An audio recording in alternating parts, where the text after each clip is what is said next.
Susan B. Anthony. I beg you to speak of woman as you do of the Negro.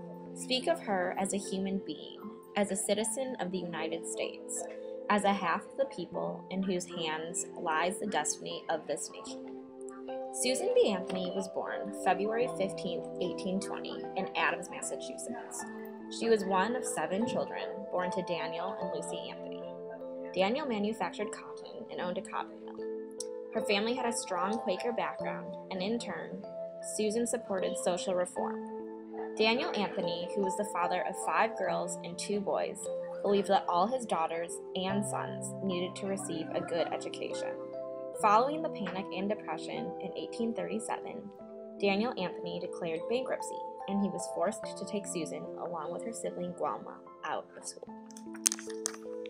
In 1839, Susan began teaching to help pay off her father's debt. Her family later moved to Rochester, New York in 1845 to a home which became a meeting place for social reform. In 1851, Susan B. Anthony met Elizabeth Cady Stanton, and the two became friends who worked side by side for years to come. They felt strongly about women's suffrage and actively expressed their ideals and opinions through speeches. In 1869, the 15th Amendment was ratified.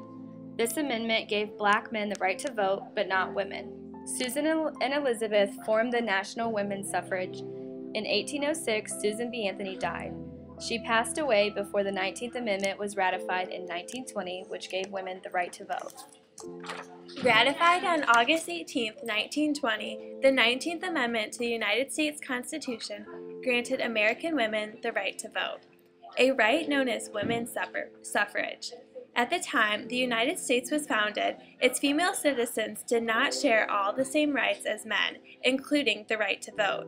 It was not until 1848 that the movement for women's rights launched on a national level with a convention in Seneca Falls, New York, organized by abolitionist Elizabeth Cady Stanton, who lived from 1815 to 1902, and Lucretia Mott, who lived from 1793 to 1880. Following the convention, the demand for the vote became a centerpiece of the women's rights movement. Stanton and Mott, along with Susan B. Anthony and other activists, formed organizations that raised public awareness and lobbied the government to grant voting rights to women. After a 70-year battle, these groups finally emerged victorious with the passage of the 19th Amendment.